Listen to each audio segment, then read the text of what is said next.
Fala pessoal, sejam bem-vindos ao podcast Cara dos Esportes. Gabriel Martins aqui para o nosso episódio sobre NBA.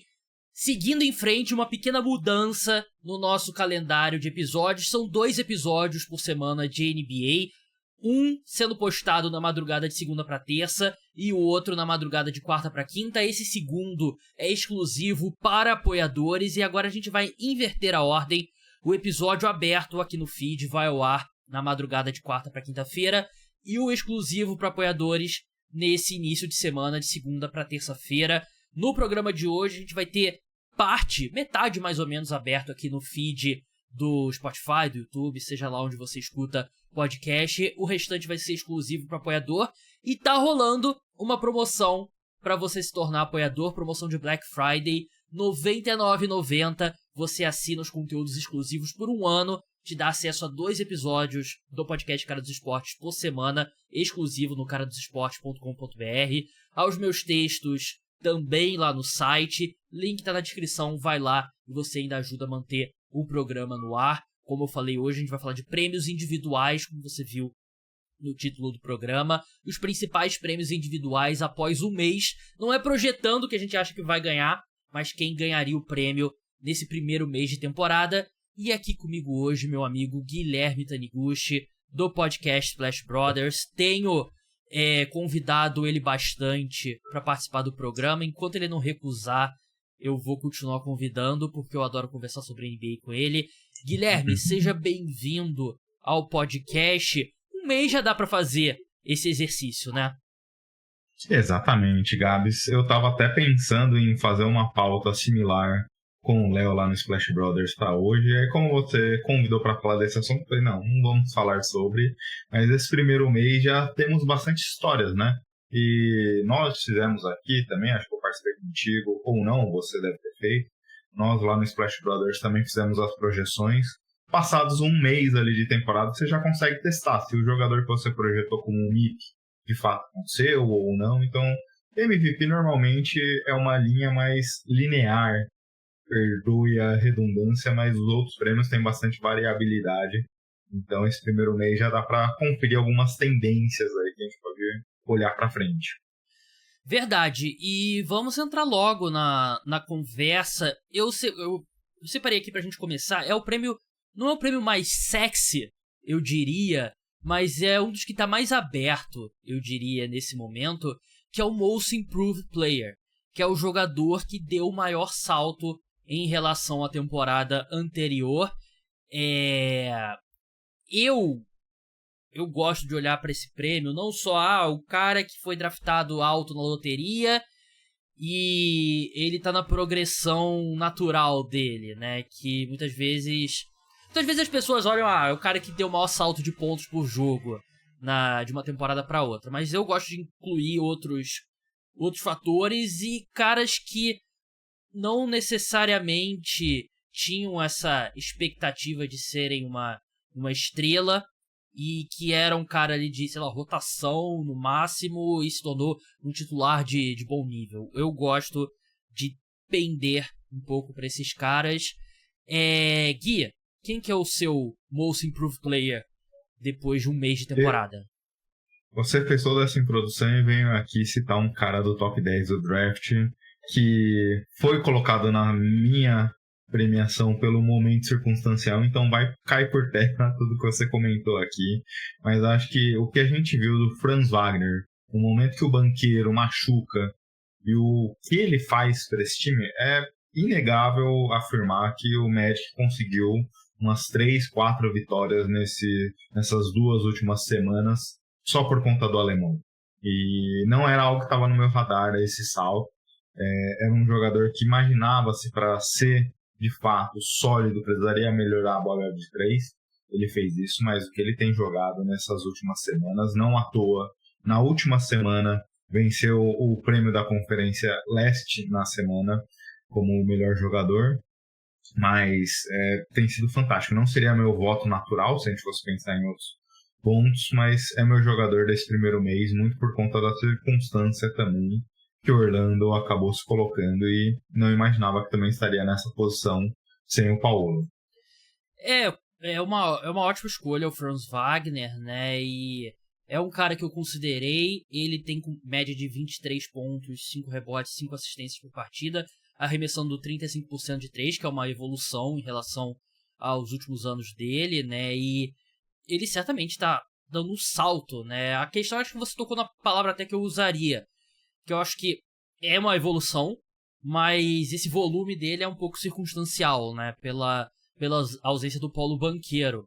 A questão é, pode ser que essa ausência do Paulo Banchero seja benéfica a longo prazo pro Orlando Magic, né? Porque deu a oportunidade do Franz Wagner ser esse cara de iniciar ataque, de ter a bola nas mãos, que é algo que eu não tinha certeza se ele poderia ser, né? Por conta muito do arremesso dele. Ele tem todas as ferramentas físicas, né? Mas o fato do time não precisar respeitar o arremesso dele, eu acho que dava uma limitada, mas ele tem feito uma temporada realmente muito boa, né? E até acho que quando o Paulo Banchero voltar, ele não vai ter os mesmos números, porque ele não vai ter a bola na mesma quantidade, né? Mas saber que você tem essa alternativa no seu arsenal, uma palavra que eu detesto usar como torcedor do Tottenham, eu acho muito importante.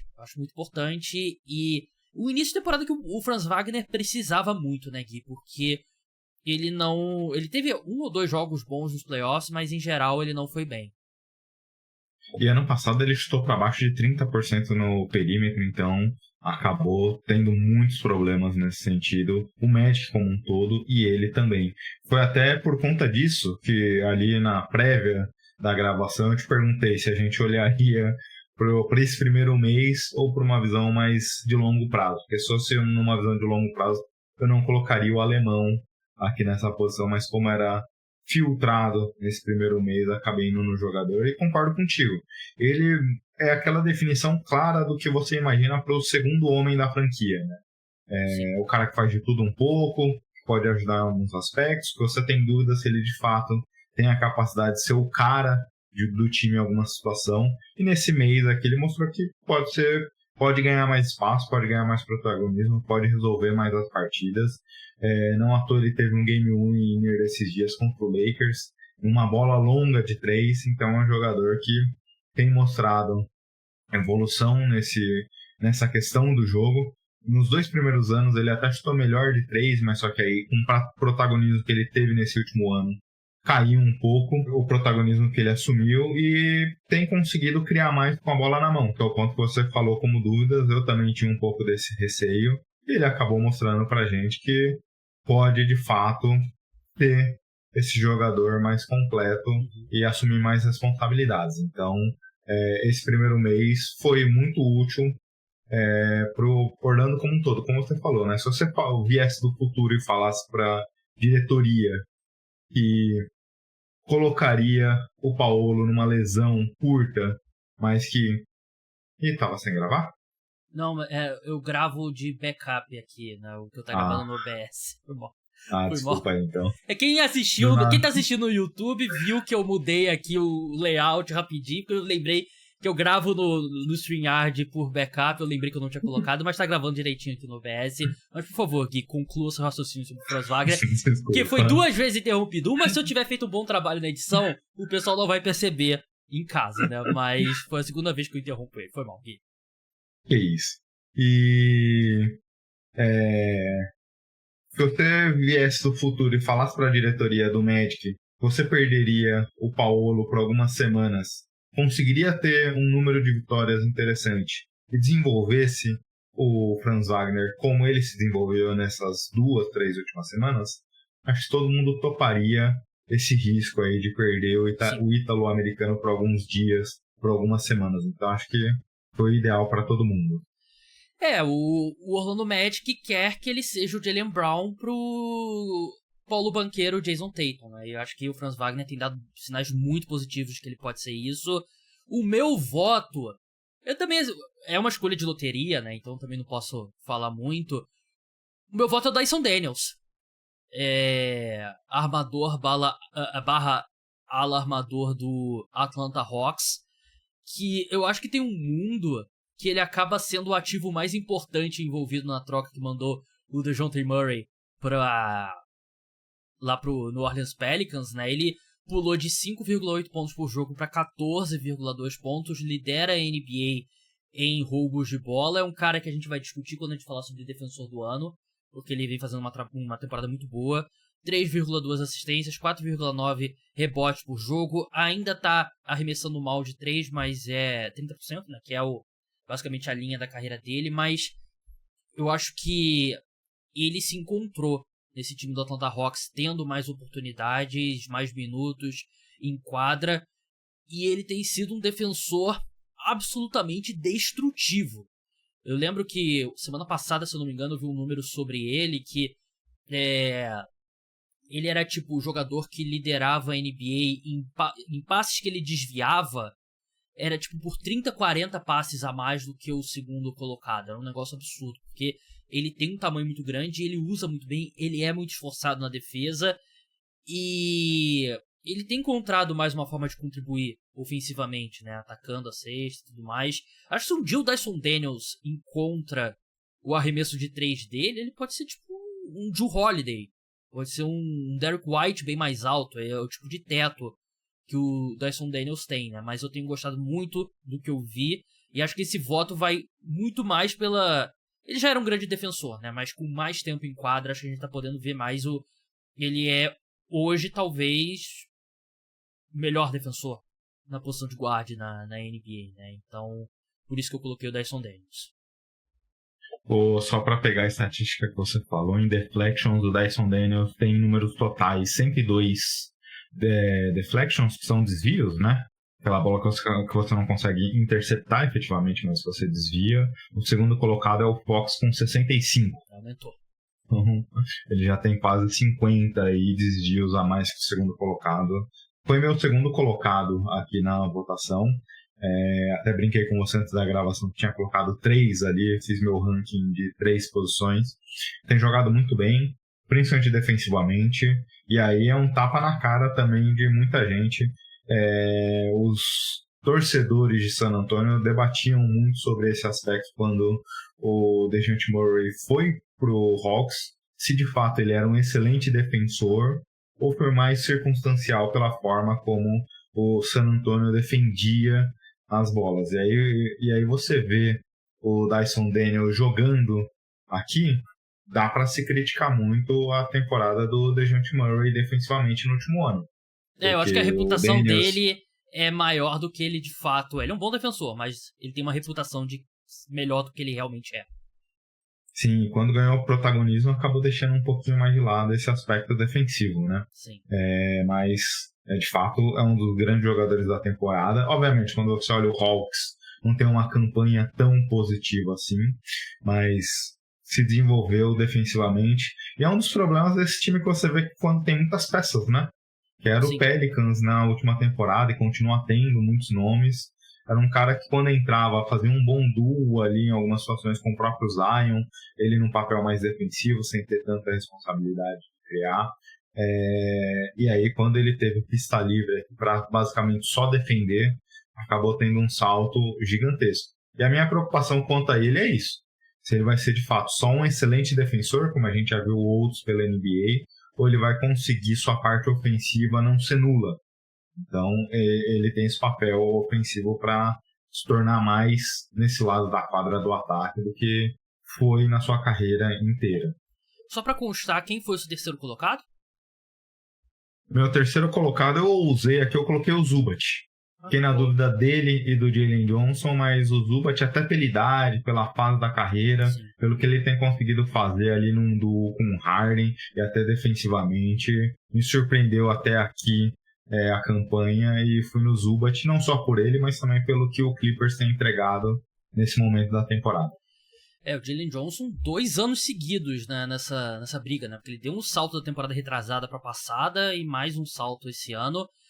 Vamos passar para sexto homem, que eu acho que é um prêmio bem interessante. Eu acho que tem candidato, tem um favorito, mas eu acho que tem outros candidatos reais a esse prêmio. Qual que é o seu voto, Gui? Eu fui de Buddy Hield aqui. Acho que o que a gente viu nesse começo, o Warriors liderando, eu vou usar a cartada do coletivo, mas só que no Cavs, nenhum dos jogadores do Cavs venceu na minha lista aqui no título individual, então tem esse porém, mas para até reconhecendo a excelente campanha do Warriors aqui, Buddy Hield em muitos momentos foi a válvula de escape. Acho que nessa última semana, nesses últimos 10 dias, ele caiu um pouquinho de produção, mas de maneira geral ele teve um começo de temporada espetacular, de maneira disruptiva, abriu esse ataque do Golden State, então é meu voto para o sexto homem da temporada aqui no Golden State Warriors. Ele é o cara que os Warriors não têm desde que o Draymond Green socou o Jordan Poole, né? Desde que o Draymond Green matou a vontade do Jordan Poole de jogar basquete, ele nunca mais foi aquele cara nos Warriors, né? E o Buddy Hield traz esse arremesso, traz essa pontuação vindo do banco, que é tão importante para complementar o Curry, né? Não dá para ser o Stephen Curry o tempo todo.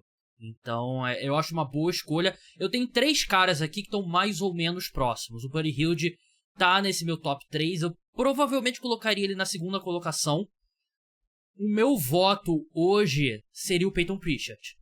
Porque ele vem ganhando muitas oportunidades, porque o Celtics claramente não quer dar uma quilometragem muito grande, né, para os seus titulares, né, e eu acho que ele vem se saindo muito bem, né, e pra mim ele deu um salto. Eu acho que é um cara que poderia ser até considerado para Most Improved Player, né, que a gente falou agora aqui, mas ele pontuando de todos os níveis e comandando ali, tendo a bola quando é necessário. Ele nunca de fato inicia o ataque o tempo todo, porque ele sempre tá em quadra com o Tatum ou com o Brown, mas eu gosto muito do Peyton Pritchard e eu acho que ele vai ter ele é o favorito no site de apostas, né, nesse momento, e ele é um cara...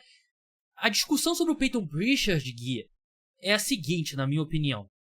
Ele é esse cara que é um excelente sexto homem, ou você consegue ver um mundo que ele é o armador titular de um time competitivo de verdade? Porque eu sinto que essa é a dúvida sobre o Peyton Pritchard. Eu vejo ele como um cara que nessa situação do Boston ele consegue ser muito útil, mas não o veria como titular numa situação de um time em outra proposta, porque ele não arma o jogo, ele basicamente é um shooter, e aí seu jogo é muito voltado pro perímetro de maneira geral. Ele chuta mais de 3 do que de 2, por exemplo. Ele tem um aproveitamento muito bom de 3, mais de 40%. E ele não defende bem, né? É um jogador baixo, então até por isso eu tenho algumas restrições num cenário onde é que o Pritchard precisasse ser titular.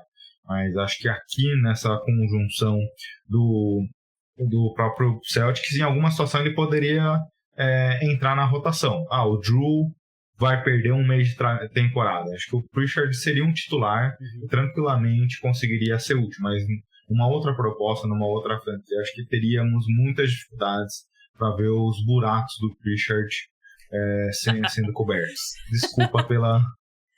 Ai, meu Deus. Isso depois dele ter falado que o Dyson Daniels vai muito bem, botando a mão nas bolas e tal. Porra, o Gui tá complicado hoje. Eu ia fazer uma comparação. Eu tenho feito boas analogias aqui no podcast. Por exemplo, comparei o Lucas Moura ao Tua Tagovailoa. Eu diria que o Peyton Pritchard é meio que o Gardner Minshew, pra quem acompanha a NFL, né? Porque ele é aquele reserva carismático que a torcida ama, mas se ele tem que ser titular, aí você vê que você tem um problema, né? Eu acho que é mais ou menos isso o Peyton Pritchard.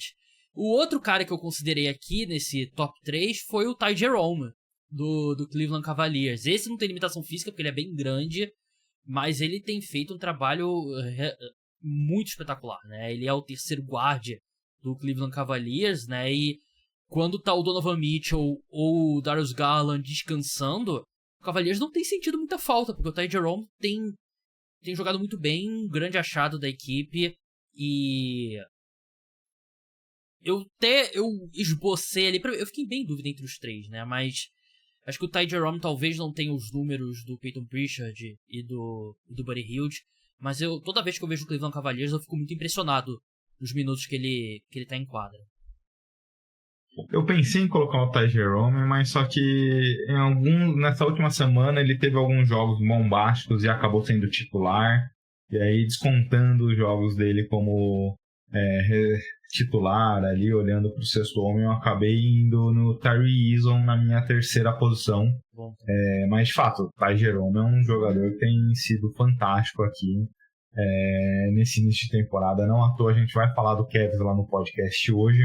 Aí no convidado, quando a gente estava falando sobre a pauta, eles falaram, e aí, tem o Ty Jerome? Precisamos falar sobre a sensação.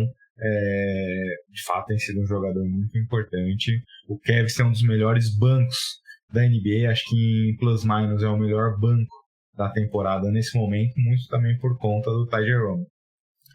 Que é impressionante um time que tem 4 jogadores caros, né? Donovan Mitchell, Garland, Allen e Mobley, e você ainda conseguir ter uma boa contribuição do banco é muito importante. Não deixem de escutar o podcast Splash Brothers depois que você terminar de escutar esse podcast aqui, não antes.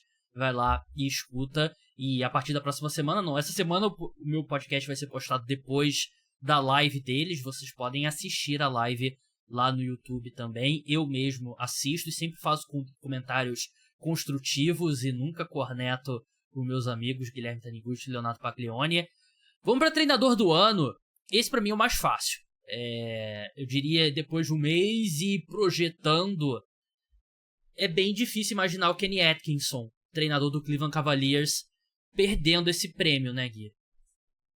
Sim, 15-0 até o meio da última semana, 16-1 até aqui. Inegavelmente o melhor treinador da temporada até esse momento, sem muitas dúvidas, né? A dúvida é até onde vai essa campanha nesse nível de produção, e se mantiver algo próximo. Se for primeiro colocado da Conferência Leste, inegavelmente é o vencedor do prêmio, imagino eu, a não ser que aconteça uma catástrofe, mas sem muitos pontos. E até algo que eu acho que a gente conversou, né? Se eu não me engano, não lembro se foi contigo que eu falei sobre, mas a evolução em relação ao Bickerstaff, que hoje é o seu treinador dos seus Pistons. A gente vê com as mesmas peças o que o Atkinson conseguiu trazer de variação, o Mobley sendo mais utilizado ofensivamente, mais agressivo, o time conseguindo em muitos momentos rodar bem a bola, então tem sido bem legal de ver o Cavs, diferente do que foi ano passado, em alguns momentos que o ataque era um pouquinho mais travado, muito dependente do Mitchell.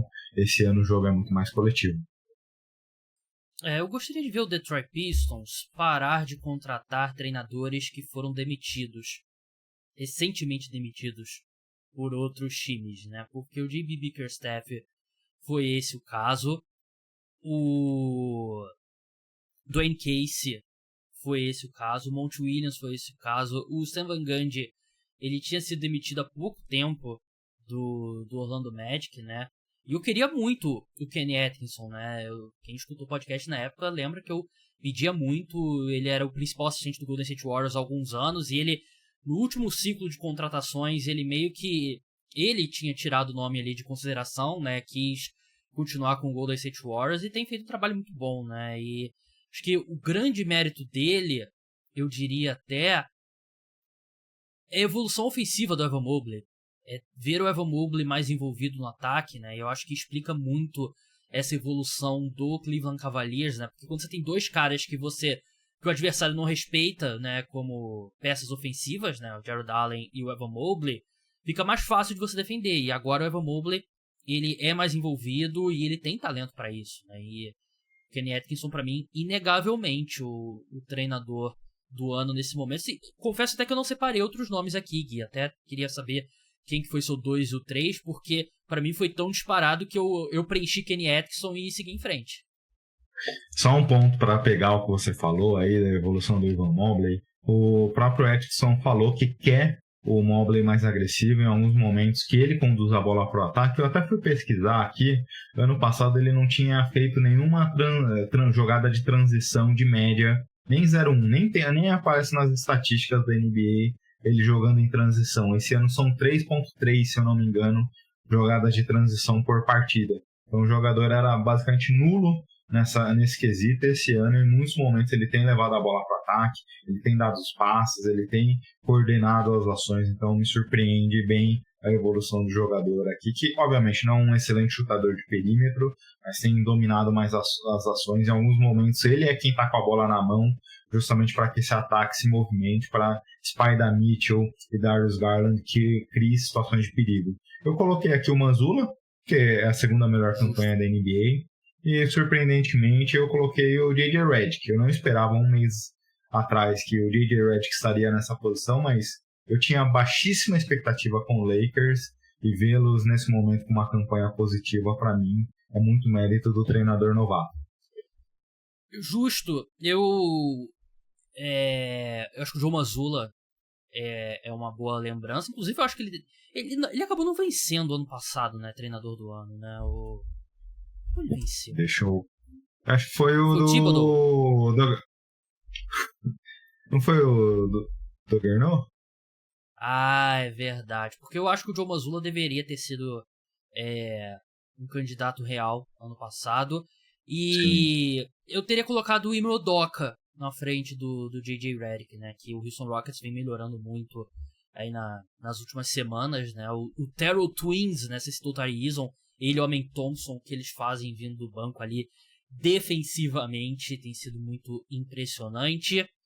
A gente vai passar para calouro do ano, mas antes eu me despeço do pessoal que tá no feed aberto. Se torne apoiador. Até o dia 2 de dezembro você paga R$ 99,90 e você tem acesso ao conteúdo exclusivo no caradosesportes.com.br por um ano. Link tá na descrição lá pra promoção. E é uma forma de você ajudar a manter o podcast Cara dos Esportes no ar. Então, valeu. Vai lá e se torne apoiador. Muito obrigado se você fizer isso. Se você não fizer isso também, também agradeço de qualquer forma, não guardo rancor.